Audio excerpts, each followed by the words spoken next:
फूट की सहायता से उत्तर देना है और फूट पूरा भर भर के है। तो पहले ध्यान से क्वेश्चन को सुनिएगा, फिर आप लोग।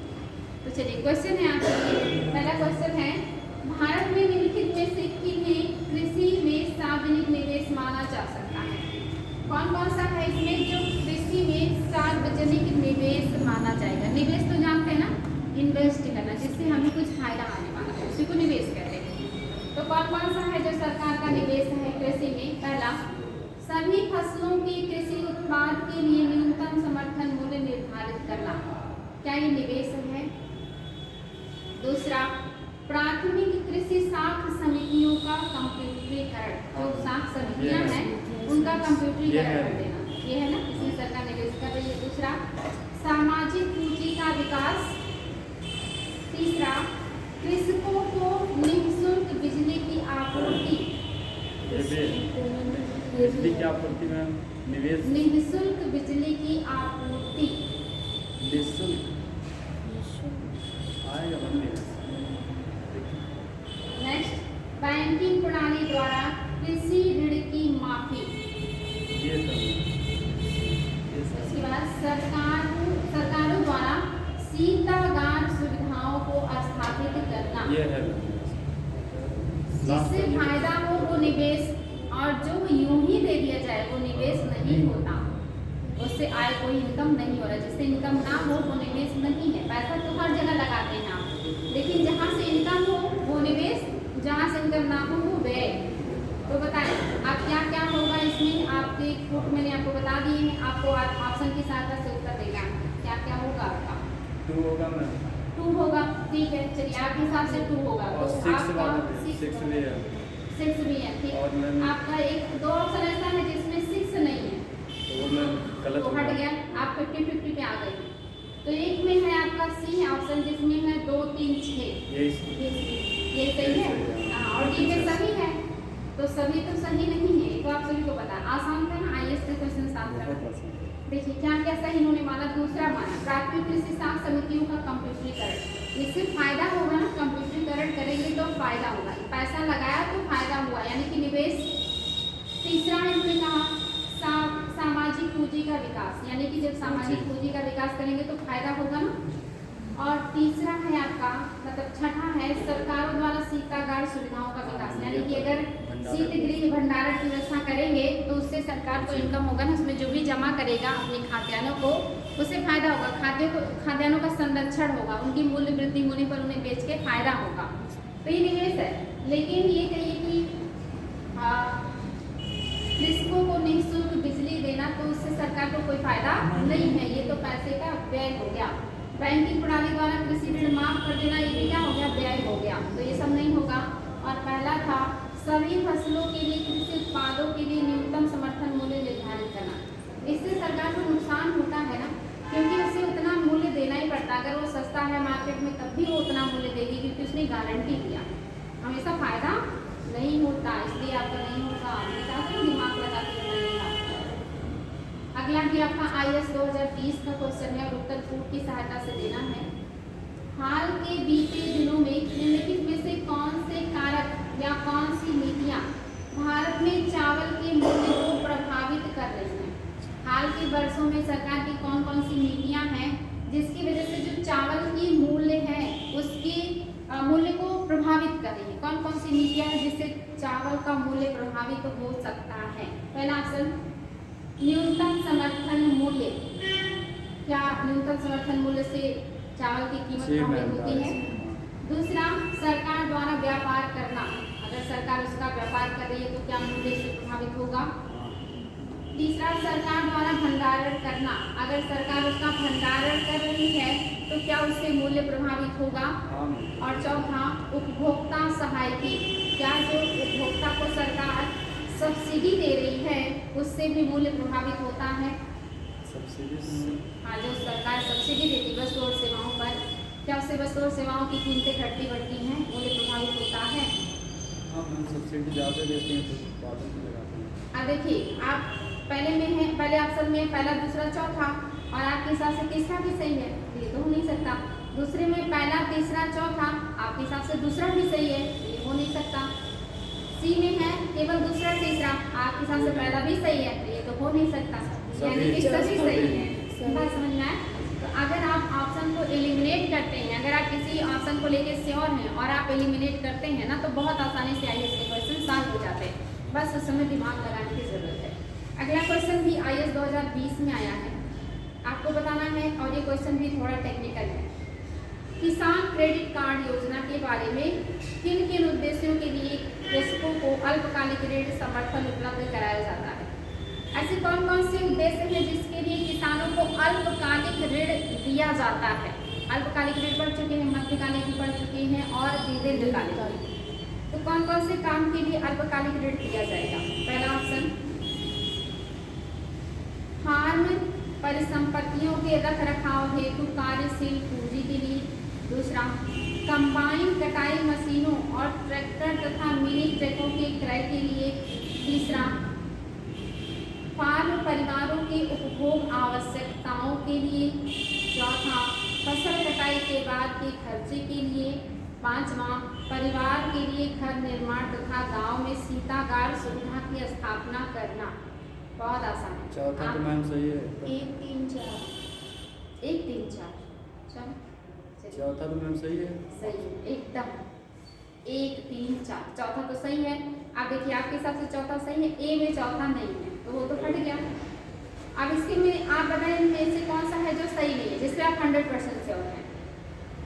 पहला है फार्म परिसंपत्तियों के रख रखाव हेतु कार्यशील पूंजी के लिए। दूसरा कंबाइन कटाई मशीनों ट्रैक्टरों तथा मिनी ट्रकों की क्रय के लिए। ये नहीं है, ये तो दीर्घकालिक ऋण से था। 100% श्योर है ना? तो अगर आप दूसरा हटा देते हैं तो आपके 3 ऑप्शन ऐसे हैं जिसमें आपका दूसरा है, तो आपका तुरंत उत्तर आ गया।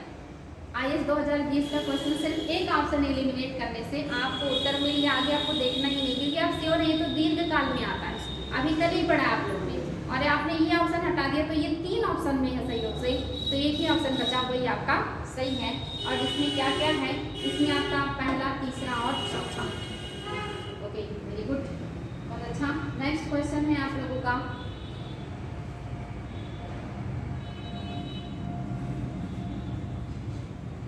भारतीय खाद्य निगम के लिए खाद्यान्नों की आर्थिक लागत में न्यूनतम समर्थन मूल्य और किसानों को भुगतान किए गए बोनस के साथ साथ और क्या शामिल है? जो आपका भारतीय खाद्य निगम है, इसके लिए खाद्यान्नों की आर्थिक लागत में न्यूनतम समर्थन मूल्य और किसानों को जो दिया गया बोनस है, इसके साथ साथ और क्या शामिल है? पहला है केवल परिवहन लागत। क्या केवल परिवहन लागत ही लगता है? अगर जो आपका भारतीय खाद्य निगम है ये एमएसपी जारी करती है और किसानों को मतलब जो भुगतान किए गए बोनस ये होता है, इसके अलावा और क्या क्या है जो खाद्य निगम को करना पड़ता है? तो क्या केवल परिवहन लागत को ये सफर करता है? दूसरा क्या केवल ब्याज लागत को करता है? तीसरा प्रॉपर प्रासंगिक प्रभार और वितरण लागत को ये सफर करता है? और चौथा प्रॉपर प्रासंगिक प्रभार और गोदामों के प्रभार। कौन सा ऑप्शन है जो सबसे सटीक उत्तर होगा? केवल परिवहन लागत, केवल ब्याज लागत, या प्रासंगिक प्रभार और आपका वितरण लागत, और चौथा प्रासंगिक प्रभार और गोदाम के प्रभार। तीसरा बिल्कुल सही है, यानी कि वो अलग से वितरण लागत भी तो लगता है डिस्ट्रीब्यूट करने में। बिल्कुल। अगला क्वेश्चन है, इनमें से आपको बताना है न्यूनतम समर्थन मूल्य की घोषणा आर्थिक मामलों की कैबिनेट समिति ने की है। कौन कौन सी चीजों पर न्यूनतम समर्थन मूल्य जारी किया गया है? ये 2018 में आईएएस में आया हुआ क्वेश्चन है। और आप लोगों को पता है कि 22 आपके खाद्यान्न तिलहन दलहन सब मिला करके फसल है। अगर आपको वो याद है तो आपका आईएएस का क्वेश्चन सॉल्व हो जाएगा। पहला ऑप्शन है सुपारी, दूसरा ऑप्शन है जौ, तीसरा ऑप्शन है कॉफी, चौथा ऑप्शन है रागी, पांचवा ऑप्शन है मूंगफली, छठा ऑप्शन है तिल और सातवां ऑप्शन है हल्दी। तो बताइए। हल्दी मैम छोड़ के और पहला ऑप्शन क्या है? सुपारी। सुपारी ठीक है, चलिए। तो आपका हल्दी नहीं होगा, सुपारी नहीं होगा। तो आपका पहला और जो सातवां है ये 2 ऑप्शन में है जो हट गए। अब बच रहा आपका 50-50 पे आ गया आप लोग। अब बताइए 2 4 5 6 है या 1 2 4 5 6 है? अब फिर से मैं पढ़ रही हूँ। पहला ऑप्शन था तो हटा दिया आपने, दो जो चार है, दो चार यस मैम, पाँच जो है। है। और रागी है, जी मैम, Yes, हाँ, ma'am. रागी भी है। तिल है, ये भी है। मूंगफली है, ये भी Yes, है। ma'am. क्या कॉफी है? नहीं, नहीं। कॉफी नहीं है। कॉफी नहीं है ना? नहीं। हाँ, बिल्कुल सही। आपने बहुत आसानी से इसको भी सॉल्व कर लिया है। तो कॉफी नहीं है, आपको याद हो गया है वो सारी। अगर याद रहेंगे तो क्वेश्चन आसानी से सॉल्व हो कॉफी जाएगा। में नकदी फसल में आता हाँ, है बेटी? ना, कॉफी नकदी फसल में आता है। हाँ, बागवानी। बागवानी फसल में आता है, बिल्कुल सही। क्योंकि हमने खाद्यान्न, दलहन और तिलहन को देखा है, और उसमें भी खाद्यान्नों में सभी खाद्यान्न, सभी दलहन, सभी तिलहन नहीं है, जो है वो आपको पता है। नेक्स्ट क्वेश्चन है, कृषि उत्पादन में काष्ठ के हलों के स्थान पर इस्पात के हलों का उपयोग निम्नलिखित में से किसका उदाहरण है? जो लकड़ी के हल थे उसके स्थान पर अभी आपके जो लोहे के हल आ गए हैं, ये किसका उदाहरण है? श्रम बढ़ाने वाली प्रौद्योगिकी प्रगति का, दूसरा पूंजी बढ़ाने वाली प्रौद्योगिकी प्रगति का, तीसरा पूंजी घटाने वाली प्रौद्योगिकी प्रगति का, और चौथा उपरोक्त में से कोई नहीं। बताइए। दूसरा में पूंजी बढ़ाना। पूंजी बढ़ाने वाली प्रौद्योगिकी प्रगति है, इससे हमारी पूंजी बढ़ेगी। बढ़ेगी। नेक्स्ट है आपका, भारत में निम्नलिखित में से किसकी कृषि एवं संबद्ध गतिविधियों के ऋण के वितरण के संबंध में अधिक हिस्सेदारी है? यानी कि कृषि क्षेत्र में कौन सा क्षेत्र है जो सबसे ज्यादा ऋण देता है? कौन सी संस्था है जो कृषि को ऋण देता है? अच्छा। ऑप्शन सहकारी बैंक, क्षेत्रीय विकास बैंक, सूक्ष्म वित्त संस्थाएं, वाणिज्यिक बैंक। वाणिज्यिक बैंक। वाणिज्यिक बैंक सबसे ज्यादा ऋण देता है। ऐसे क्वेश्चन भी आईएएस में आए हुए हैं। अच्छा, ये आप लोगों को नहीं पता होगा, और ये अभी तक किसी एग्जाम में आया भी नहीं है। हैंडबुक ऑफ एग्रीकल्चर प्रकाशित करता है, हैंडबुक ऑफ एग्रीकल्चर प्रकाशित करता है भारतीय कृषि अनुसंधान संस्थान, भारतीय कृषि अनुसंधान परिषद, या उत्तर प्रदेश कृषि अनुसंधान परिषद, या भारतीय विज्ञान एवं प्रौद्योगिकी अनुसंधान परिषद। तो ये कैसे मान सकते हैं आप? भारतीय कृषि अनुसंधान परिषद, ये नोट कर लीजिएगा। Handbook of agriculture, handbook of agriculture भारतीय कृषि अनुसंधान परिषद द्वारा प्रकाशित होता है। हैंडबुक ऑफ एग्रीकल्चर भारतीय कृषि अनुसंधान परिषद द्वारा प्रकाशित होता है।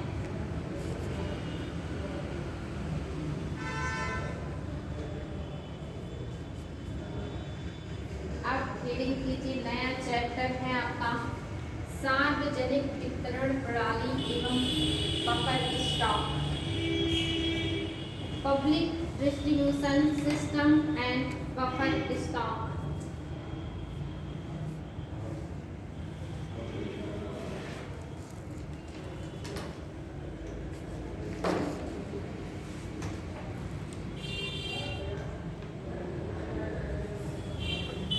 Public distribution system and buffer stock है आज का नया चैप्टर।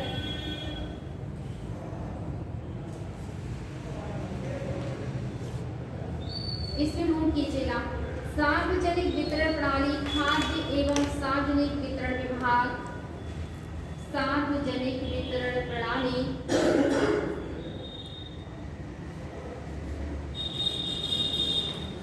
खाद्य एवं सार्वजनिक वितरण विभाग की एक प्रमुख नीति है। खाद्य एवं सार्वजनिक वितरण विभाग की एक प्रमुख नीति है।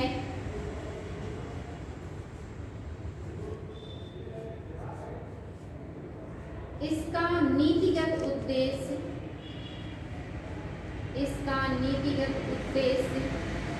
खाद्यान्नों की यथा समय एवं इसका नीतिगत उद्देश्य खाद्यान्नों की यथा समय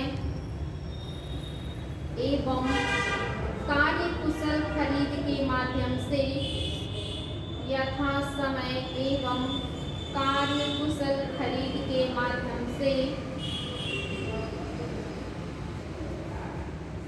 माध्यम से देश की खाद्य सुरक्षा सुनिश्चित करना है। देश की खाद्य सुरक्षा सुनिश्चित करना है।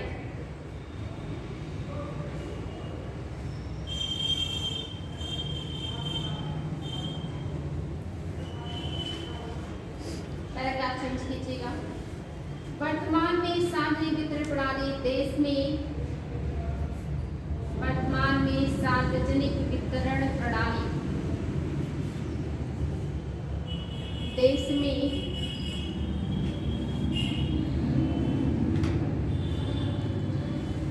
खाद्यान्न प्रबंधन के लिए सरकार का,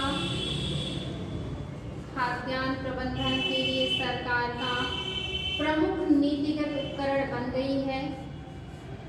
खाद्य प्रबंधन के लिए सरकार का प्रमुख नीतिगत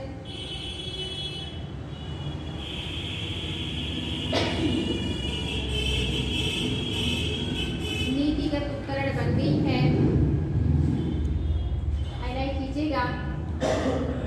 सार्वजनिक वितरण प्रणाली का संचालन केंद्र एवं राज्य सरकारों की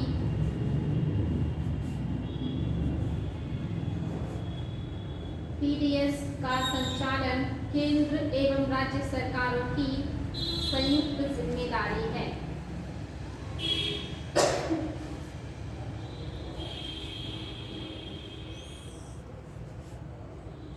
राज्य सरकारों की संयुक्त जिम्मेदारी है। भारत सरकार भारतीय खाद्य निगम के माध्यम से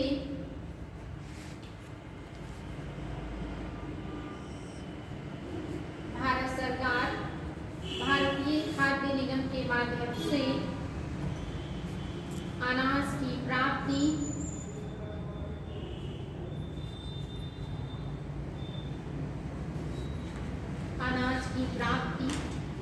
भंडारण, परिवहन,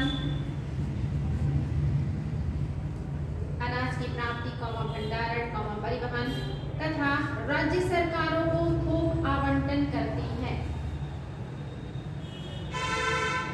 राज्य सरकारों को थोक आवंटन करती है।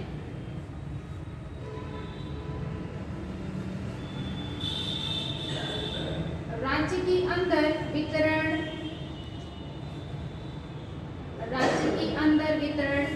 योग्य परिवारों की पहचान, राज्य के अंदर वितरण, योग्य परिवारों की पहचान, राशन कार्ड, योग्य परिवारों की पहचान, राशन कार्ड,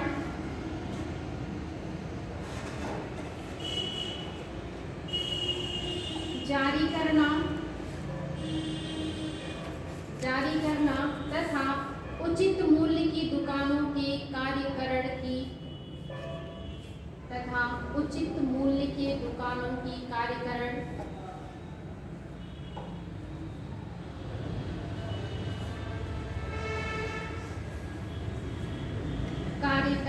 की निगरानी जैसे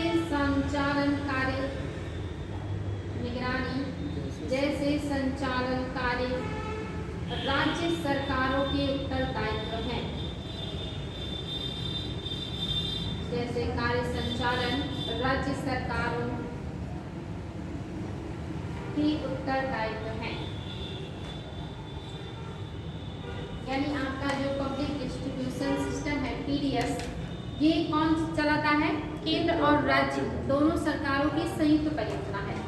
एमएसपी जारी करना, न्यूनतम समर्थन मूल्य पे अनाजों का क्रय करना, उसका भंडारण करना, फिर उसको थोक में राज्यों को आवंटित करना। फिर राज्य क्या करेंगे? ऐसे परिवारों की पहचान करेंगे, फिर उसके लिए वो ऐसे दुकानों की स्थापना करेंगे जहां से लोगों तक अनाज उचित तरीके से पहुंच सके। ये काम कौन करेगा? राज्य सरकार।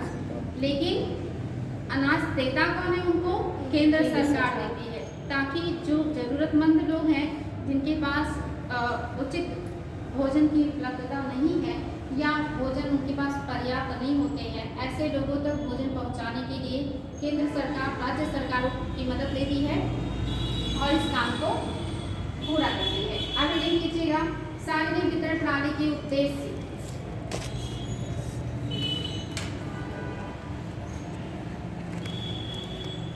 पीडीएस के उद्देश्य objectives of public distribution system, सार्वजनिक वितरण प्रणाली के उद्देश्य। इससे पहला पॉइंट, किसानों को उनके उत्पादों के लिए न्यूनतम समर्थन मूल्य देना, किसानों को उनके उत्पादों के लिए न्यूनतम समर्थन मूल्य देना।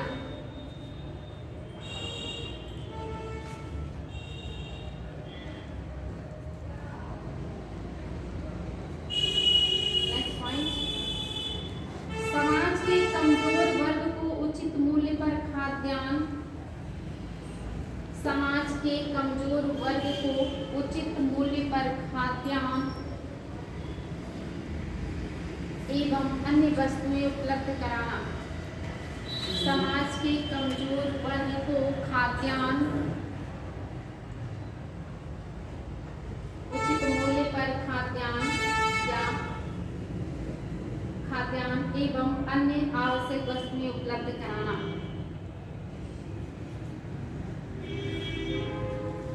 नेक्स्ट, खुले बाजार की वस्तुओं के मूल्य पर अप्रत्यक्ष नियंत्रण स्थापित करना, खुले बाजार की वस्तुओं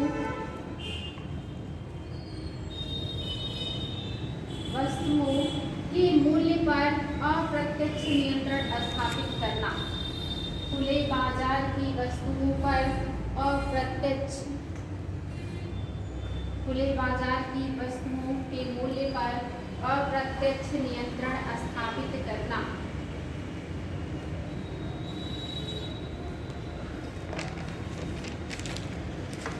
नेक्स्ट पॉइंट, आवश्यक वस्तुओं के वितरण में सामाजिकरण का प्रयास करना,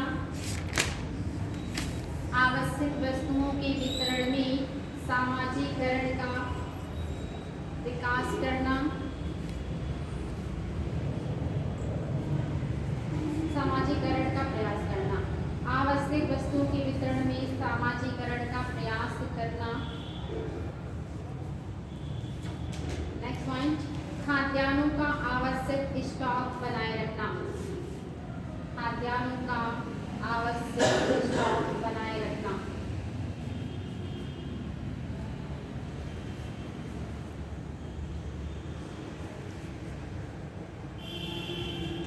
आगे लिख लीजिएगा, सार्वजनिक वितरण प्रणाली का विकास, सार्वजनिक वितरण प्रणाली का विकास।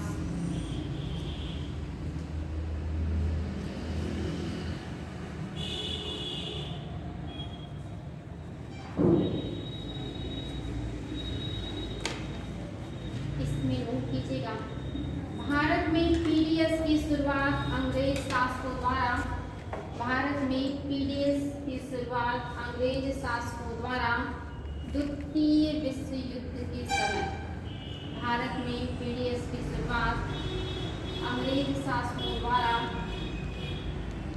द्वितीय विश्व युद्ध के दौरान 1940 के दशक में, द्वितीय विश्व युद्ध के दौरान 1940 के दशक में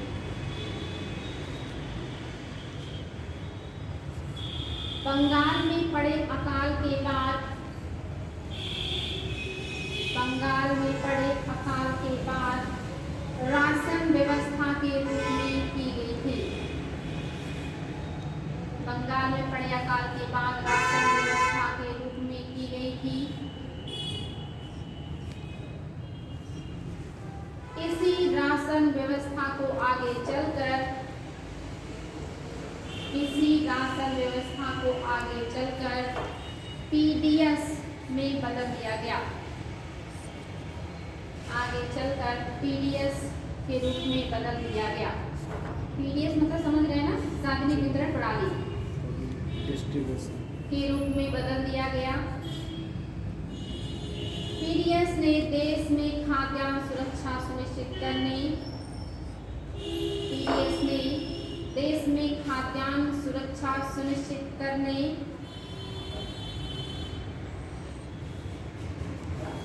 एवं भुखमरी को कम करने में महत्वपूर्ण भूमिका निभाई है, एवं भुखमरी को कम करने में महत्वपूर्ण भूमिका निभाई निभाई है।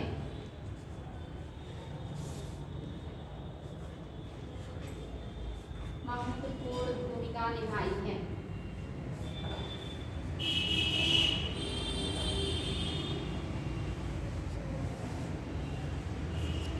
आगे, इसने खाद्यान्न की मूल्य वृद्धि रोकने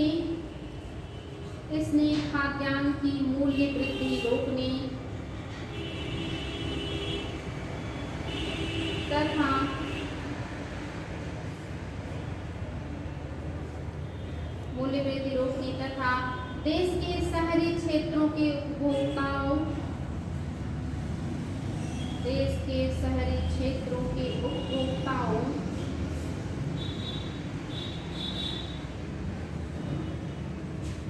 तथा खाद्यान्न पहुंच को सुनिश्चित किया है।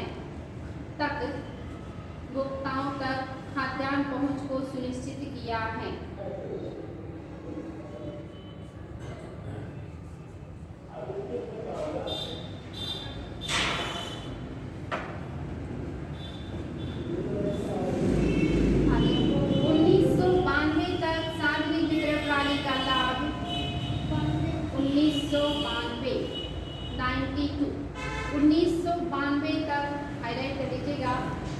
सार्वजनिक वितरण प्रणाली का लाभ या पीडीएस का लाभ बिना किसी वर्ग को लक्षित किए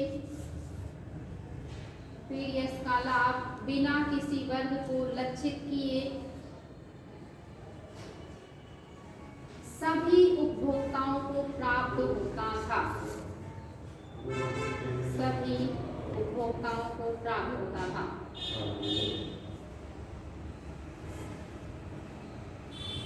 अब हेडिंग कीजिएगा, लक्षित सार्वजनिक वितरण प्रणाली। सार्वजनिक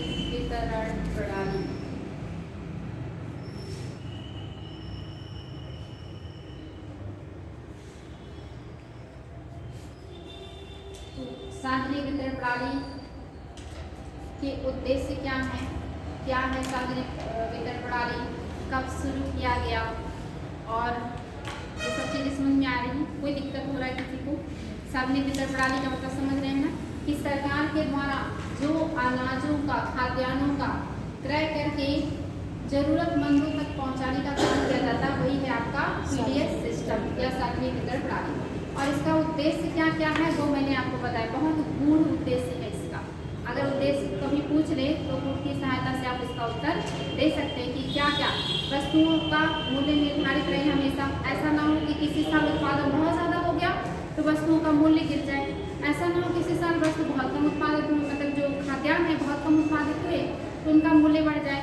तो जिस साल बहुत ज़्यादा उत्पादन होता है सरकार उस साल बहुत ज़्यादा खरीद के स्टोर कर लेती है, और जिस साल उत्पादन कम होता है उस साल उस स्टॉक को बाहर निकाल करके मूल्य को बढ़ने नहीं देती।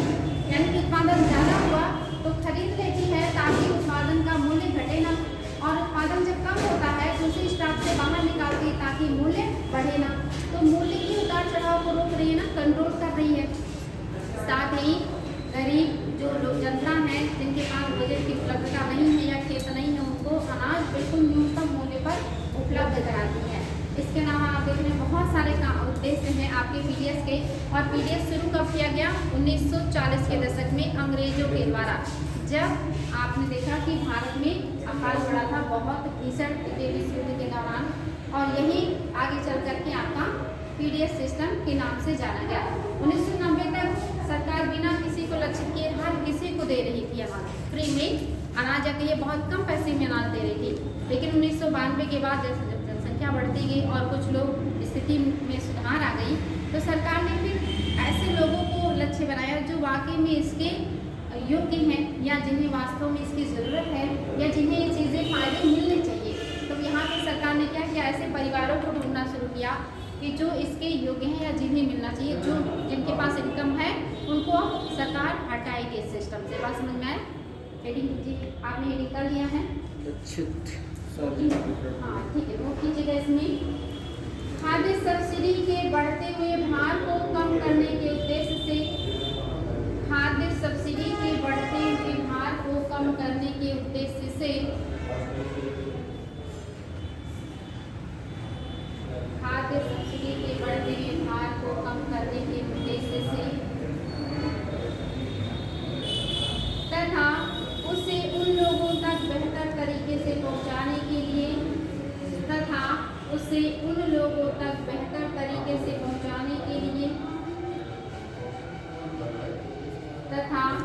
उसे उन लोगों तक बेहतर तरीके से पहुंचाने के लिए जिन्हें उसकी अधिक आवश्यकता है, जिसकी उन्हें अधिक आवश्यकता है। भारत सरकार ने जून 1997 में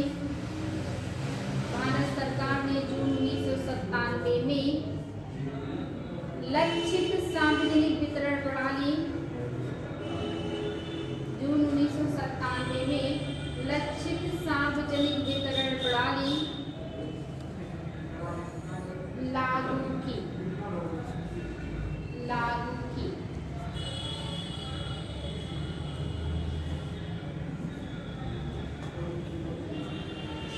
अभी कैसे करेंगे? सरकार देखेंगे कि कौन से परिवार हैं जो गरीबी रेखा के नीचे हैं, और जो परिवार गरीबी रेखा के नीचे होंगे ऐसे परिवारों की पहचान की गई, और लगभग 1 करोड़ परिवार ऐसे निकल के आए जो गरीबी रेखा के नीचे जीवन यापन कर रहे हैं। अब ऐसे परिवारों को ही केवल सरकार जो है बहुत सब्सिडी के आधार पे अनाज उपलब्ध कराएगी। इसी को कहा गया लक्षित सार्वजनिक वितरण प्रणाली। बात समझ में? मुझे लगता है आप समझ में आ गया है कि यहाँ पे लक्षित मतलब जो गरीबी रेखा के नीचे हैं ऐसे लोगों को लक्षित करना।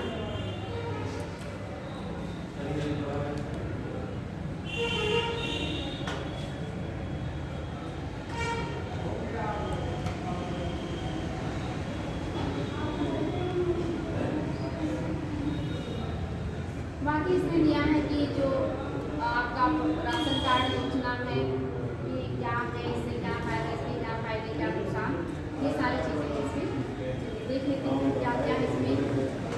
बनने से उन कार्ड वाला एक राशन कार्ड जानते हैं क्या है ये? आई थिंक 2014 में 2014 ये तो नहीं खास किया, लेकिन मतलब है, लेकिन एकदम एग्जैक्ट नहीं है।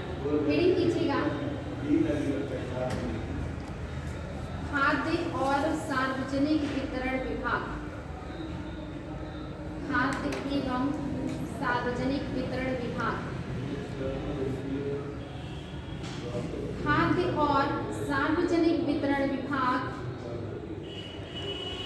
खाद्य और सार्वजनिक वितरण विभाग उपभोक्ता मामले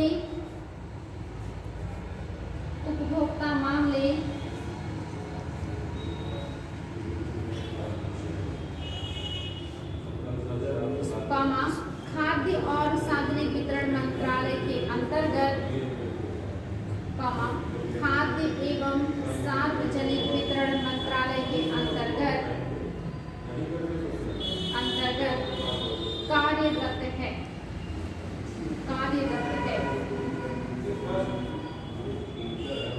खाद्य और सार्वजनिक वितरण विभाग का प्रमुख खाद्य एवं सार्वजनिक वितरण विभाग का प्रमुख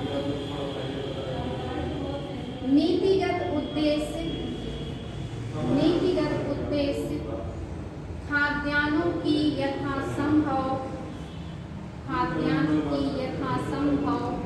और कार्यकुशल खरीद के माध्यम से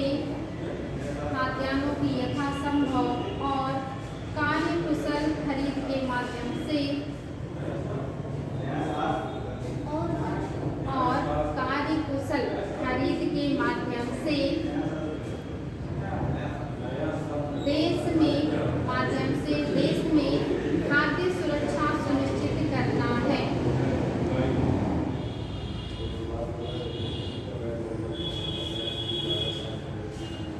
देश में खाद्य सुरक्षा सुनिश्चित करना है। इसमें विभिन्न खाद्यान्नों की खरीद करना,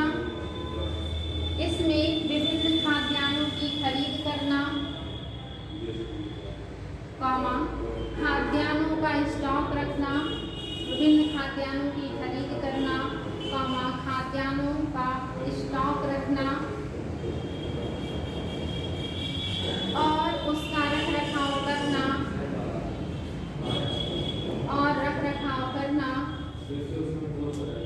और वितरण करने वाली एजेंसियों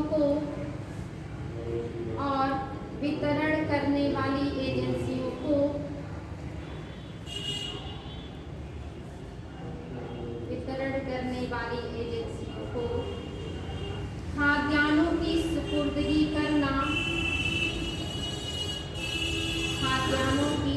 सुपुर्दगी करना तथा खाद्यान्नों के उत्पादन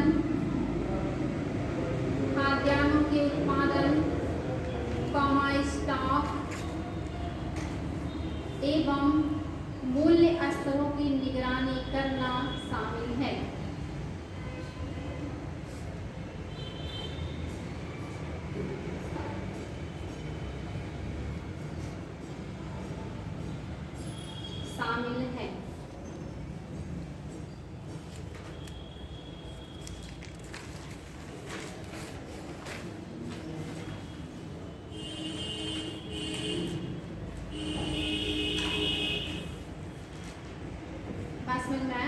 कि जो आपका खाद्य और सार्वजनिक वितरण विभाग है इसका क्या काम है, आप हेडिंग कीजिएगा।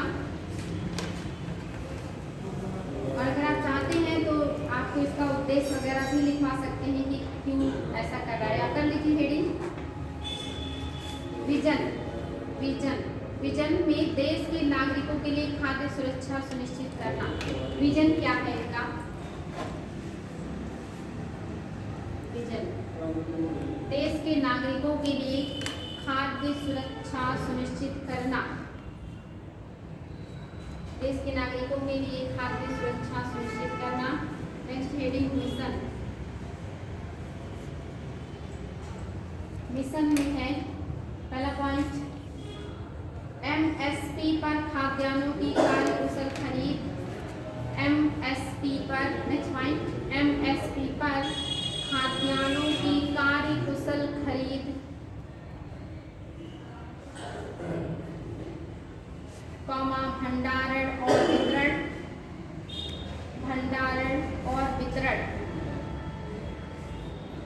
भंडारण और वितरण। नेक्स्ट पॉइंट बफर स्टॉक के रखरखाव सहित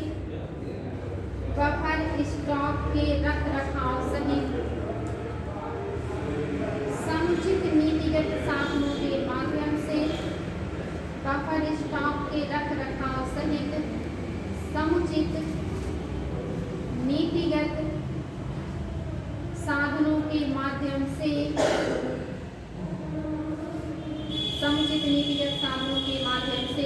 खाद्यान्नों और चीनी की उपलब्धता सुनिश्चित करना।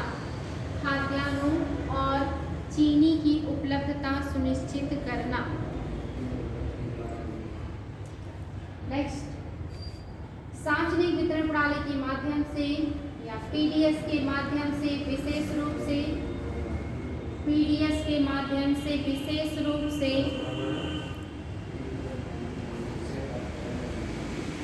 समाज के कमजोर और वंचित वर्गों को पीडीएस के माध्यम से विशेष रूप से समाज के कमजोर और वंचित वर्गों को उचित मूल्यों पर खाद्यान्न उपलब्ध कराना। वंचित वर्गों को उचित मूल्य पर खाद्यान्न उपलब्ध कराना।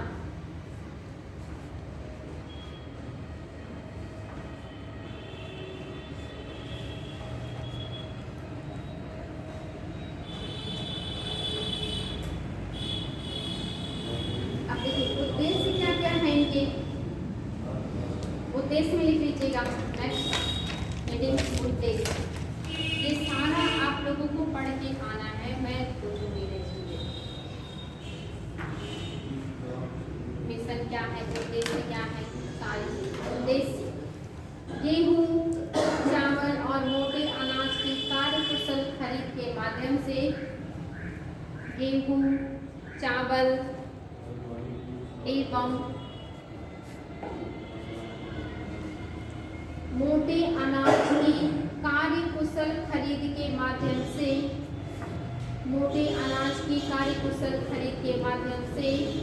मूल्य समर्थन प्रचालन करना।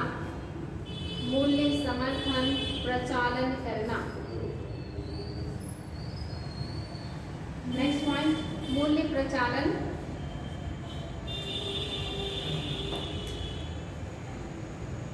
करना। नेक्स्ट पॉइंट लक्षित सार्वजनिक वितरण प्रणाली को मजबूत बनाना।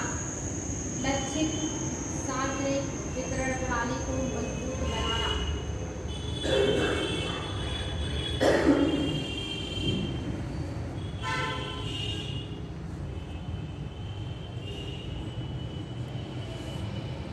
एक याद रखिएगा, पॉइंट इम्पॉर्टेंट है आपका, जो ये लक्षित सार्वजनिक वितरण प्रणाली है ना, इसके तहत भी एक और योजना लाई गई थी, अंत्योदय अन्न योजना। मतलब समाज के उस अंतिम पायदान पे जो सबसे पिछड़े हुए लोग हैं उनका भी उत्थान करना, उसी को कहा गया अंत्योदय अन्न योजना। ऐसे लोगों के लिए अन्न की योजना जो समाज के सबसे लास्ट पायदान पे, सबसे पिछड़े में, सबसे गरीब, मतलब गरीबों में भी गरीब हैं, उनके लिए लाया गया था अंत्योदय अन्न योजना 2000 ईस्वी 2000 में। तो याद रखिएगा, ऐसे लोगों को और सस्ते रेट पे अनाज उपलब्ध कराया गया। यानी कि तीनों, एक तो गरीबी रेखा के नीचे है जिसको टारगेटेड कहा गया, उसके बाद फिर आपके कौन आ गए, अंत्योदय अन्न। एक होता है APL कार्ड, एक होता है BPL कार्ड और एक अंत्योदय अन्न योजना, ये सबसे गरीब होते हैं, ठीक ना, ये भी याद रखिएगा। अब इसमें उद्देश्य में नेक्स्ट पॉइंट में क्या लिख रहे थे आप, उद्देश्य में आपने लिखा लक्षित सार्वजनिक वितरण प्रणाली को मजबूत बनाना। नेक्स्ट, चीनी उद्योग का विकास और संवर्धन करना, चीनी उद्योग का विकास और संवर्धन करना, विकास और संवर्धन करना। नेक्स्ट, भंडारण गृहों एवं भंडारण सुविधाओं का विकास करना, भंडारण गृहों एवं भंडारण सुविधाओं का विकास करना।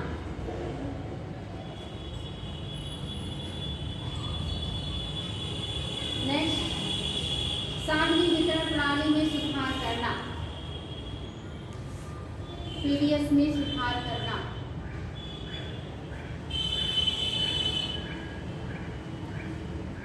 अब हेडिंग कीजिएगा, भारतीय खाद्य निगम, food corporation of India.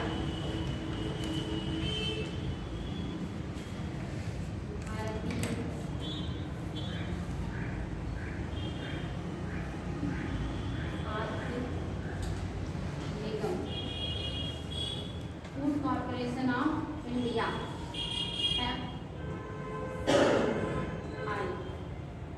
Food corporation of India, FCI।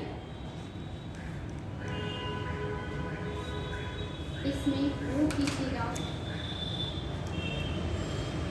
भारतीय खाद्य निगम एक सांविधिक निकाय है, हाईलाइट कर लीजिएगा। भारतीय खाद्य निगम एक सांविधिक निकाय है जिसका गठन, भारतीय खाद्य निगम एक सांविधिक निकाय है जिसका गठन खाद्य निगम अधिनियम 1964 के तहत किया गया है, जिसका गठन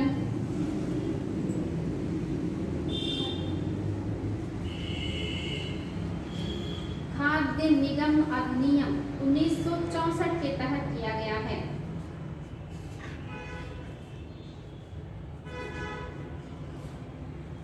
इसका उद्देश्य खाद्यान्न एवं अन्य खाद्य सामग्रियों का व्यापार करना, इसका उद्देश्य खाद्यान्न एवं अन्य खाद्य सामग्रियों का व्यापार करना, खाद्य सामग्रियों का व्यापार करना और इससे संबंधित आनुषंगिक लाभों को देखना, इससे संबंधित आनुषंगिक लाभों को देखना, आनुषंगिक लाभों को देखना।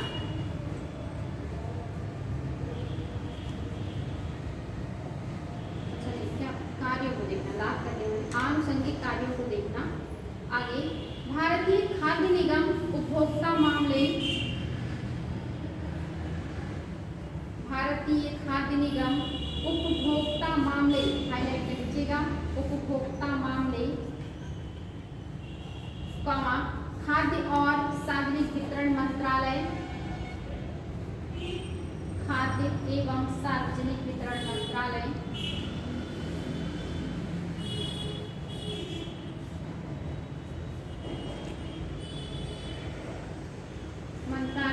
के अंतर्गत एक सार्वजनिक क्षेत्र का उपकरण है। सार्वजनिक वितरण मंत्रालय के अंतर्गत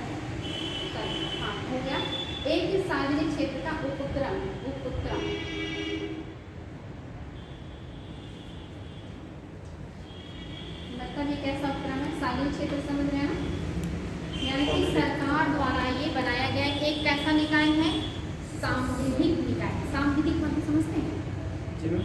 सांविधिक सांविधिक मैम जिसको संविधान में एक्ट के हिसाब से डाला गया हो। एक होता है संवैधानिक, जो मतलब संविधान में आर्टिकल में वर्ड होता है। हाँ, जिसका संविधान के आर्टिकल में वर्णन होता है वो तो होता है संवैधानिक। और सांविधिक क्या होता है, जो मैम एक्ट ला के जोड़ते हैं उससे कानून बना के। कानून बना के जो बाद में जोड़ा जाता है उसको सांविधिक कहा जाता है, क्योंकि इसकी स्थापना बाद में संविधान बनने के बाद, इसीलिए इसको सांविधिक निकाय कहा गया। तो इसका काम क्या क्या है,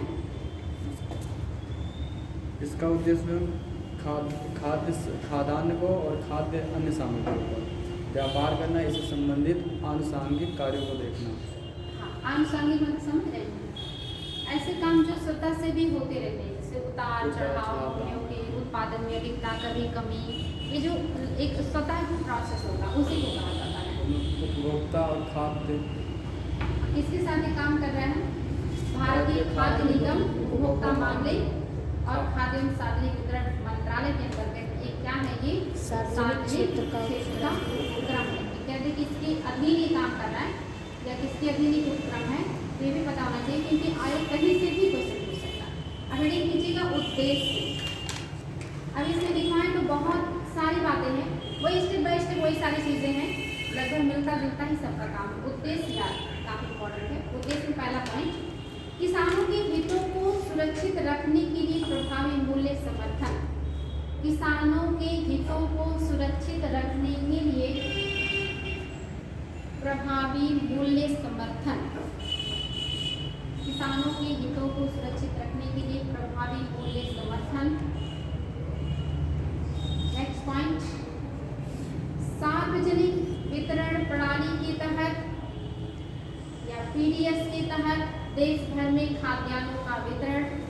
पीडीएस के तहत देश भर में खाद्यान्नों का वितरण।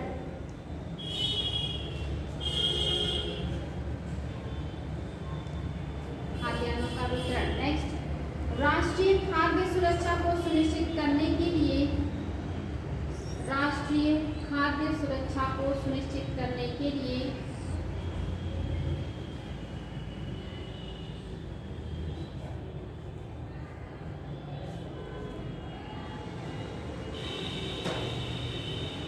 खाद्यान्नों की प्रचालन तथा बफर स्टॉक के, खाद्यान्नों की प्रचालन तथा बफर स्टॉक के संतोषजनक स्तर को बनाए रखना। खाद्यान्नों के प्रचालन तथा बफर स्टॉक के लिए, प्रचालन तथा बफर स्टॉक के संतोषजनक स्तर बनाए रखना। बफर स्टॉक के संतोषजनक स्तर बनाए रखना।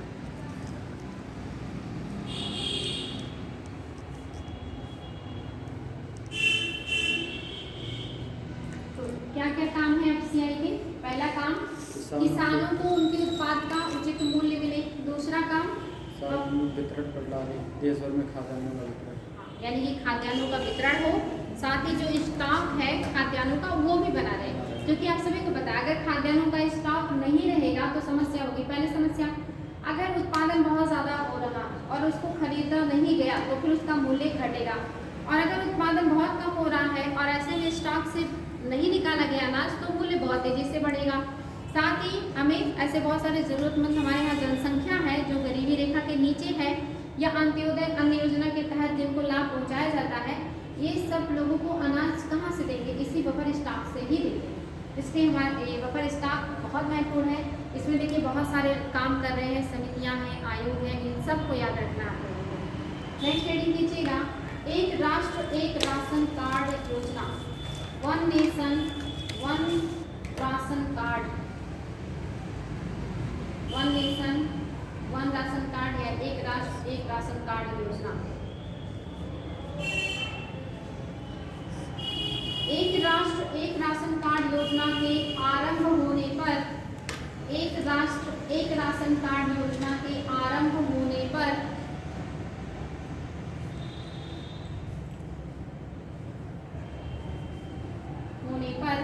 लाभार्थी देश में कहीं भी, लाभार्थी देश में कहीं भी किसी भी राशन की दुकान से कहीं भी किसी भी राशन की दुकान से अपने कोटे का अनाज ले सकते हैं, अपने कोटे का अनाज ले सकते हैं। इस योजना का उद्देश्य यह सुनिश्चित करना है कि इस योजना का उद्देश्य यह सुनिश्चित करना है कि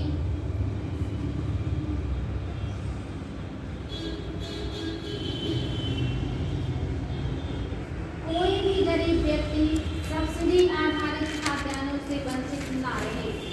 कोई भी गरीब व्यक्ति खाद्यान्नों आधारित सब्सिडी से वंचित ना रहे।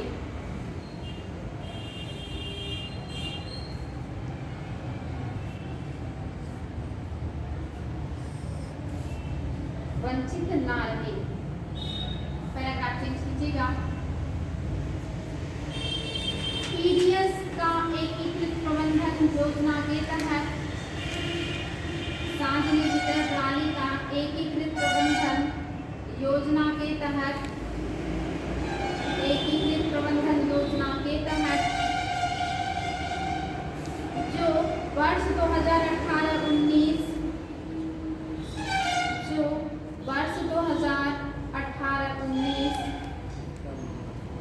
तथा वर्ष 2019-20 के दौरान शुरू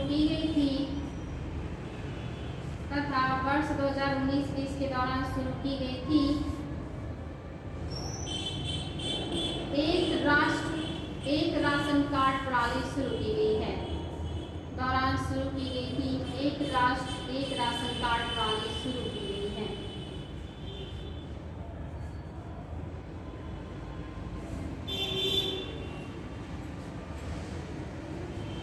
एक राष्ट्र एक राशन कार्ड प्रणाली शुरू की गई, यानी एक राष्ट्र एक राशन कार्ड का उद्देश्य क्या है कि जो सब्सिडी के तहत खाद्यान्न दिया जा रहा है गरीब से गरीब तबके के लोगों को, वो लोग इस योजना से वंचित ना रहे।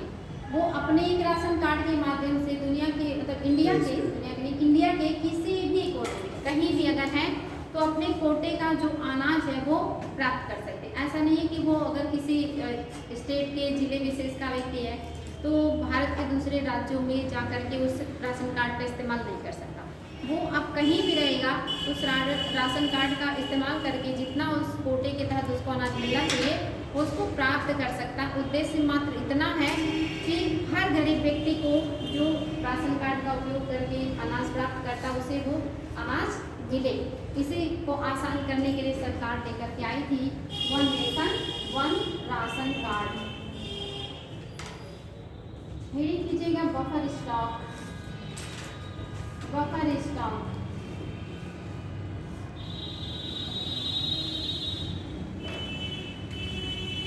ये तो आप लोग बहुत आसानी से समझ सकते हैं। बफर स्टॉक क्या है?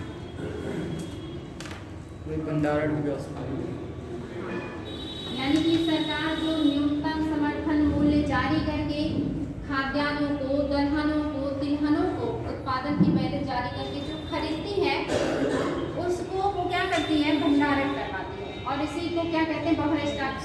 सरकार ऐसा करती क्यों है? तो मैंने अभी आपको बताया कि हर साल मानसून बराबर नहीं होता या हर साल हमारे यहाँ वर्षा सही नहीं रहता। कभी कभी मानसून अच्छा होता है और कभी अच्छा नहीं होता। अगर मानसून अच्छा होता है तो हमारे यहाँ उत्पादन बढ़िया होगा, क्योंकि आपने देखा था हमारी कृषि आज भी मानसून पर या वर्षा पर बहुत ज़्यादा निर्भर है। यानी कि अगर वर्षा अच्छा हुआ तो उत्पादन अच्छा होगा, निश्चित है। और अगर उत्पादन अच्छा हो जाए किसी भी चीज़ की, जब मात्रा बढ़ जाती है तो उसका क्या हो जाता है? वैल्यू घट जाता है। यानी कि अगर उत्पादन ज़्यादा हुआ तो वो क्या हो जाएंगे? खाद्यान्न, तिलहने, दलहने सस्ती हो जाएंगी और सस्ती होगा तो किसानों का उसका उचित मूल्य नहीं मिलेगा, तो वो डीमोटिवेट होंगे उत्पादन करने के लिए। और दूसरी बात, अगर डीमोटिवेट होंगे तो अगले साल वो कम उत्पादन करेंगे। इसलिए सरकार क्या करती है कि खाद्यान्नों के जो मूल्य है वो बहुत ज़्यादा गिरे ना, एक सीमा से ज़्यादा गिरे ना, कम ना हो, तो इसलिए खरीद लेती है। अतिरिक्त बहुत सारे अनाजों को वो है और उसको स्टोर कर लेती है, बफर स्टॉक रख लेती है। और अगर किसी वर्ष उत्पादन अच्छा नहीं होता है, जब खाद्यान्नों की, दलहनों की, तिलहनों की उपलब्धता मार्केट में कम होती है, अर्थव्यवस्था में कम होती है, ऐसे में उनका जो मूल्य है वो बहुत ज़्यादा बढ़ ना जाए, आम आदमी की पहुंच से बाहर ना हो जाए या समस्या ना हो उस तरह की, इसके लिए सरकार क्या करती है, अपने स्टॉक से फिर अनाजों को, खाद्यान्नों को, तिलहनों को निकालती है। तो इससे जो मूल्य है वस्तुओं का वो स्थिर रहता है, बहुत ज़्यादा उतार चढ़ाव नहीं होता और किसान भी उत्पादन के लिए मोटिवेट होते हैं। साथ ही इससे स्टॉक से सरकार आपकी पीडीएस सिस्टम प्रणाली को भी लागू करता है, यानी कि सार्वजनिक वितरण प्रणाली इसी माध्यम से ही चलता है कि जो स्टॉक होता है उसी से वो क्या करता है, गरीब से गरीब तबके के लोगों को, बीपीएल, अंत्योदय सभी को अनाज उपलब्ध कराता है। तो बफर स्टॉक समझ में आ गया कि बफर स्टॉक क्या है, इसके क्या उद्देश्य है, लाभ क्या है, ये भी समझ में आया होगा कि इसके फायदे कई हैं, नुकसान भी है। सरकार को हो सकता है कभी वो मतलब खाद्यान्न सस्ते में भी बिके, लेकिन फिर भी सरकार एक निश्चित मूल्य पे लेने के लिए मजबूर होती है, क्योंकि उसे किसानों को उत्पादन के लिए मोटिवेट करना होता है, ताकि और साथ ही भविष्य के लिए उन्हें कुछ खाद्यान्न स्टोर भी करने होते हैं, साथ ही गरीबों को उन्हें फ्री में या कहीं कि बहुत न्यूनतम मूल्य में खाद्यान्न देने भी होते हैं। तो इसके लिए बफर स्टॉक रखना होता है। तो बफर स्टॉक समझ में आ गया, मुझे लगता है अभी नोट कराने की ज़रूरत नहीं है। अब जैसे बफर स्टॉक के लाभ और हानियाँ हैं, आप लाभ लिख सकते हैं। पहला लिखिएगा बफर स्टॉक के उद्देश्य, बफर स्टॉक का समझ में आ ही गया। उद्देश्य लिख लीजिए, क्या है उद्देश्य इसका। उद्देश्य में पहला है खाद्य आपूर्ति सुनिश्चित करना, कभी हो सकता आ जाए, उद्देश्य क्या है उनकी सहायता से बताएं। तो पहला पॉइंट खाद्यान्न आपूर्ति सुनिश्चित करना। दूसरा उद्देश्य मूल्यों को स्थिर बनाए रखना, खाद्यान्न आपूर्ति सुनिश्चित करना दूसरा उद्देश्य है। मूल्य को स्थिर बनाए रखना। तीसरा उद्देश्य है मूल्यों में गिरावट के कारण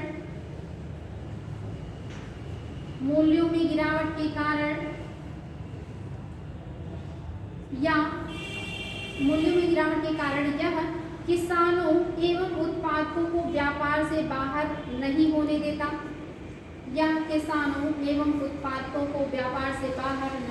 देता, नेक्स्ट, किसी वर्ष जब खाद्यान्न उत्पादन अधिक होता है तो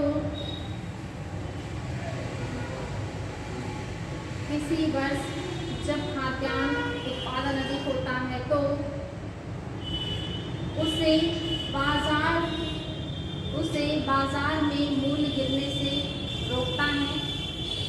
बाजार में मूल्य गिरने से रोकता है तथा जब अनाज का उत्पादन कम होता है तो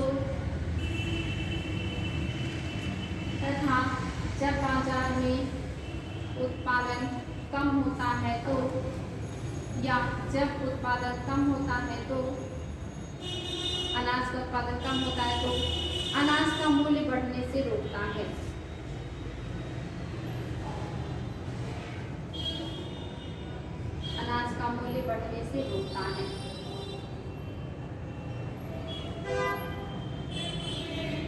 तो चार उद्देश्य हैं इसके। पहला क्या है, खाद्यान्नों की आपूर्ति सुनिश्चित करने के उद्देश्य से बनाया जाता बफर स्टॉक।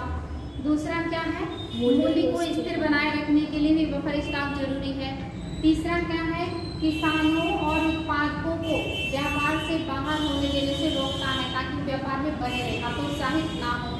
चौथा, जब खाद्यान्नों का उत्पादन ज़्यादा हो जाता है तब इसके मूल्य को गिरने से रोकता है और जब खाद्यान्नों का उत्पादन कम होता है तब इसके मूल्य को बढ़ने से रोकता है। कौन रोकता है, बफर स्टॉक। आप हेडिंग कीजिएगा, बफर स्टॉक के लाभ। बफर स्टॉक के लाभ,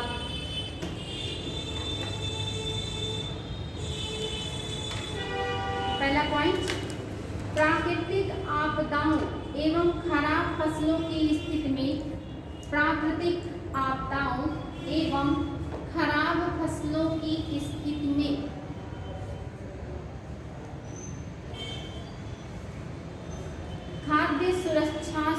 सुनिश्चित करना एवं खराब फसलों की स्थिति में खाद्य सुरक्षा सुनिश्चित करना। नेक्स्ट पॉइंट, खुले बाजार में खाद्यान्नों की मांग एवं पूर्ति को संतुलित करना। खुले बाजार में खाद्यान्नों की मांग एवं पूर्ति को सुनिश्चित करना या संतुलित करना। खुले बाजार में खाद्यान्नों की मांग एवं पूर्ति को संतुलित करना या संतुलित करके खाद्यान्नों के मूल्यों को स्थिर बनाए रखना। खाद्यान्नों की मांग एवं पूर्ति को संतुलित करके खाद्यान्नों के मूल्यों को स्थिर बनाए रखना। नेक्स्ट पॉइंट, खाद्यान्नों के अधिक उत्पादन होने की स्थिति में खाद्यान्नों के अधिक उत्पादन होने की स्थिति में एमएसपी पर उनका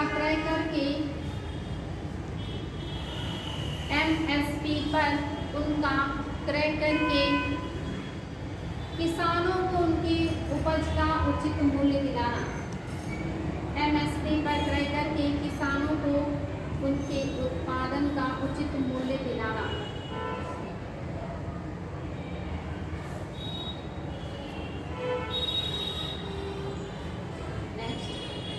खाद्यान्नों के कम उत्पादन होने की स्थिति में खाद्यान्नों के कम उत्पादन होने की स्थिति में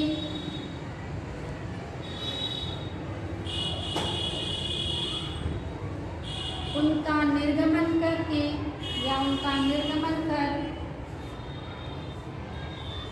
उत्पादन की स्थिति में उनका निर्गमन कर उपभोक्ताओं को उचित मूल्य पर खाद्यान्न उपलब्ध कराकर उपभोक्ताओं को उचित मूल्य पर खाद्यान्न उपलब्ध कराकर उनके हितों की रक्षा करना। उचित मूल्य पर उपलब्ध कराकर उनके हितों की रक्षा करना। नेक्स्ट पॉइंट, खाद्यान्नों के संदर्भ में मुद्रास्फीति को नियंत्रित करना। खाद्यान्नों के संदर्भ में मुद्रास्फीति को नियंत्रित करना। खाद्यान्नों के संदर्भ में मुद्रास्फीति को सुनिश्चित करना या नियंत्रित करना। मुद्रास्फीति को नियंत्रित करना।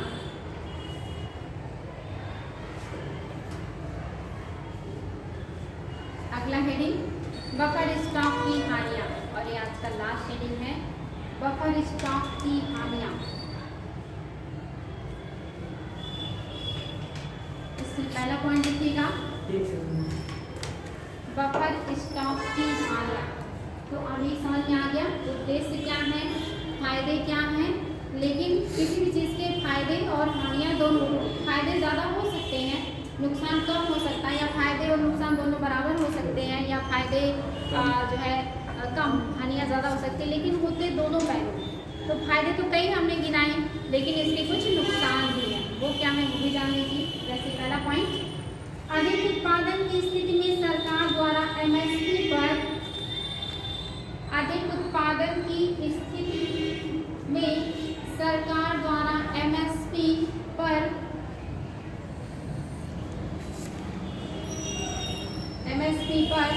अधिक खाद्यान्न खरीदने से एमएसपी पर अधिक खाद्यान्न खरीदने से सरकार की भंडारण लागत बढ़ जाती है। सरकार की भंडारण लागत बढ़ जाती है। अधिक खाद्यान्न खरीदने से सरकार की भंडारण लागत बढ़ जाती है।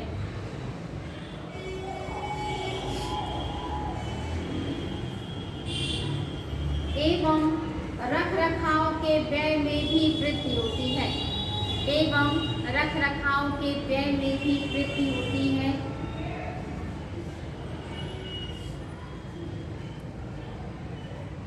नेक्स्ट,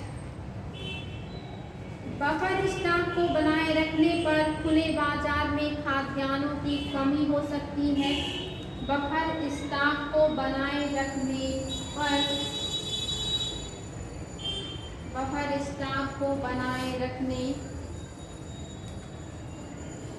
पर खुले बाजार में खाद्यान्नों की कमी हो सकती है।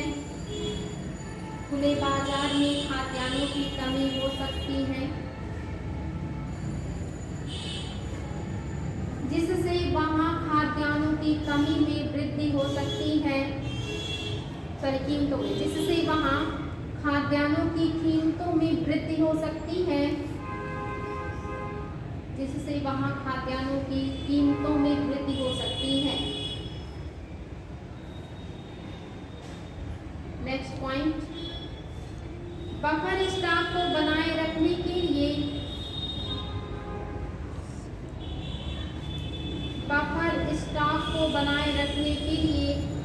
काफी धनराशि खर्च की जाती है।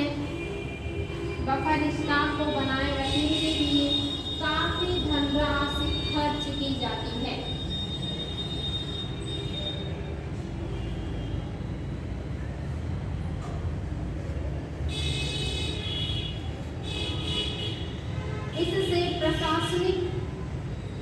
इससे प्रशासनिक लागतों में भी काफी ज्यादा वृद्धि होती है।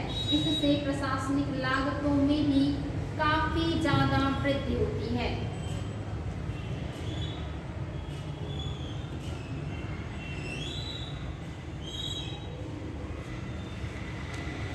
लास्ट पॉइंट, सामान्यतः एफसीआई द्वारा भंडारण क्षमता से अधिक का अनाज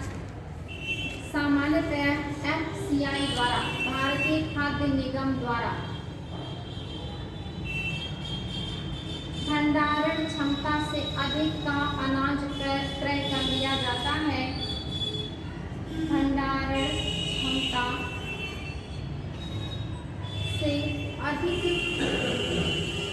अनाज क्रय कर लिया जाता है और उपयुक्त भंडार गृहों के न होने से और उपयुक्त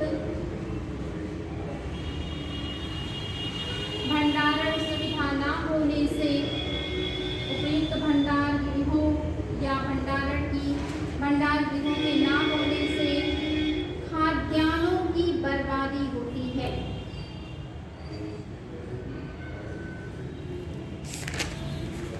खाद्यान्नों की बर्बादी होती है। बफर स्टॉक के लिए स्पष्ट लक्ष्यों के अभाव में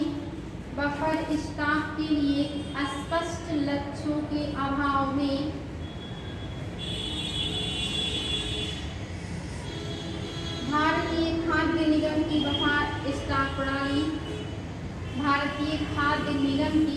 बफर स्टॉक प्रणाली एफसीआई की बफर स्टॉक प्रणाली अप्रभावी और महंगी हो जाती है।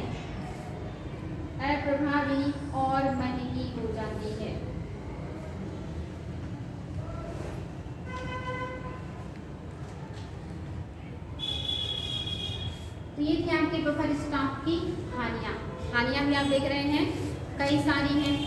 सरकार का अतिरिक्त धन व्यय होता है, रख रखाव में अतिरिक्त खर्चा आता है। सही तरीके से भंडारण जो गृहों की कमी होने की वजह से खाद्यान्न बहुत ज़्यादा बर्बाद भी हो जाते हैं।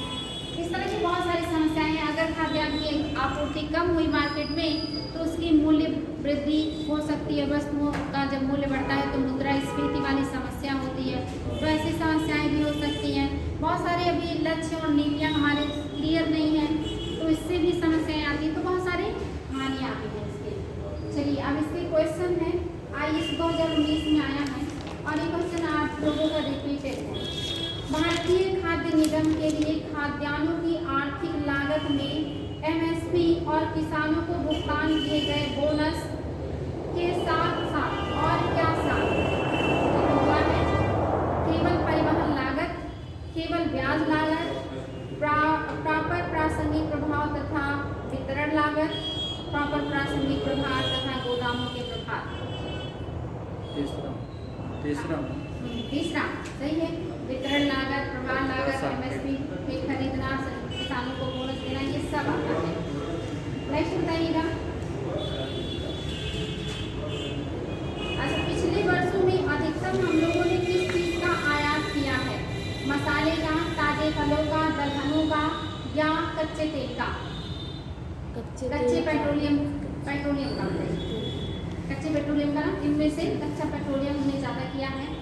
नेक्स्ट बताइएगा, सार्वजनिक वितरण प्रणाली (EDS) के बारे में कौन सा कथन है जो सही है? पहला, मुख्य उद्देश्य सब्सिडाइज कीमतों पर आवश्यक वस्तुओं को प्रदान करना। क्या ये सही है? दूसरा, यह कीमत सहायक कार्यक्रम की तरह प्रारंभ की गई थी। क्या यह कीमत सहायक कार्यक्रम की तरह प्रारंभ किया गया था? सहायक कार्यक्रम है। सहायक मतलब कि सहायता के उद्देश्य से। हाँ मैम, सहायता के उद्देश्य बंगाल में पहले वो कह रहा खाद्य सब्सिडी राज्य सरकारों के द्वारा दिया जाता है। ये जो अनाज कम से कम केंद्र के द्वारा दिया जाता है ना, केवल राज्य सरकार परिवारों को चूज करती है कि कौन से परिवारों को देना है, उसके लिए दुकानों की व्यवस्था करती है, वहाँ तक पहुँचाती है। लेकिन ये देता कौन है? केंद्र सरकार, राज्य सरकार के माध्यम से। तो पहला दूसरा सही है, तीसरा सही नहीं है। बिल्कुल सही, बहुत अच्छे।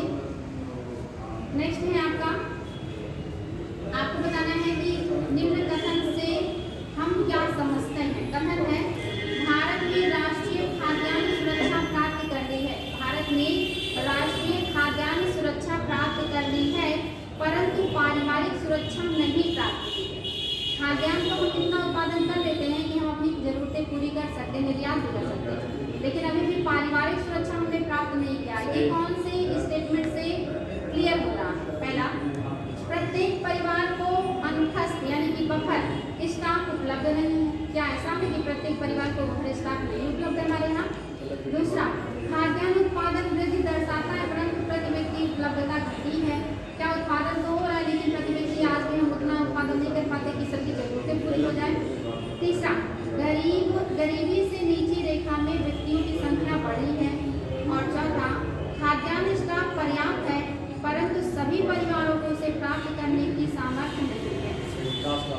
लास्ट बात सही है कि हमारे पास खाद्यान्न तो पर्याप्त है, प्रति व्यक्ति भी पर्याप्त है, हम निर्यात भी कर सकते हैं, लेकिन वे बहुत सारे परिवार हैं जो उसको प्राप्त करने का सामर्थ्य नहीं रखते हैं, नहीं जुटा पाते हैं। यही सही है। नेक्स्ट है आपका, सार्वजनिक वितरण प्रणाली से वितरित अनाज पर कीमत बढ़ाने का उद्देश्य है। सार्वजनिक वितरण प्रणाली से वितरित अनाज पर कीमत बढ़ाने का क्या उद्देश्य है? पहला, किसानों को आकर्षक कीमत मिले इसलिए। दूसरा, अनाज के उपयोग को नियंत्रित किया जा सके इसलिए। तीसरा, इस योजना में निहित उत्पादन का भार कम हो सके। और चौथा, इस योजना से लाभ कमाना। दूसरा, अनाज के उत्पादन को नियंत्रित किया जा सके, उपयोग को नियंत्रित किया जा सके। सार्वजनिक वितरण प्रणाली से वितरित अनाज पर कीमत बढ़ाने का उद्देश्य। लाभ तो मैम सार्वजनिक कार्यक्रम में तो लाभ तो पाएंगे नहीं। हम ये लाभ तो कमाएंगे नहीं, सही बात है। और मैं पहला ऑप्शन में क्या है? किसानों को आकर्षक कीमत मिले, ये हो सकता है। इस योजना में निहित उत्पादन का भार कम हो सके। उत्पादन का भार, हाँ, ये क्योंकि सही हम है। कीमत बढ़ेगा तो कम क्रय करेंगे। हाँ, इस योजना में निहित उत्पादन का भार कम हो सके। अतिरिक्त धन भी लेके अपना जो बोझ है आर्थिक का कम कर सकते हैं। ये हो सकता है। जब कीमतें बढ़ाएंगे तो इससे क्या होगा? कह रहे इस योजना में निहित उत्पादन का भार कम हो सके, यानी कि इस योजना में जो मतलब जब ज़्यादा पैसे पे क्रय करेंगे तो किसानों को इसका लाभ मिलेगा। लेकिन इसमें ये कैसे समझाऊँ आपको? इस योजना में निहित उत्पादन का भार कम हो सके, समझ में आ रहा है? हाँ मैम, जैसे निहित उत्पादन, जैसे कि हम भंडारण वगैरह महंगी हो रही है तो उसका भार कम करने के लिए लोगों से वो मूल्य बढ़ाएंगे सार्वजनिक। एकदम सही है, बिल्कुल सही। बात समझ में आया? आया कि नहीं? नहीं आया? फिर से एक्सप्लेन करिए।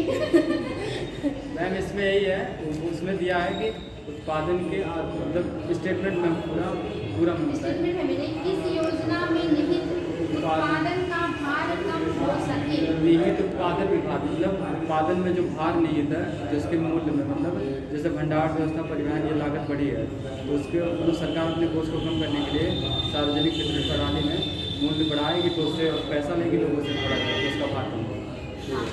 ये सही है। आप समझ में, जब आप किसी चीज़ को थोड़ा महंगे में बेचेंगे तो आपको उससे अतिरिक्त फायदा होगा ना, तो आप इसका उपयोग अपनी जरूरत में कर सकते हैं। वही कह रहा है कि इस योजना में निहित उत्पादन का भार कम करना। बात समझ में आ गया? यानी कि जो सारी योजनाओं में वो उसका भार बढ़ रहा है वो कम हो, जब उसका ज़्यादा मूल्य मिलेगा तो उसके पर कम भार पड़ेगा, और कम मूल्य मिलेगा तो सरकार को अपनी जेब से ज़्यादा लगाना पड़ेगा। आप समझ में आए? थोड़ा सा घुमा कर अब है आपका खाद्य सुरक्षा, इसको शुरू किया जाए या कल देखा जाए? ठीक है, फिर कल खाद्य सुरक्षा में देखेंगे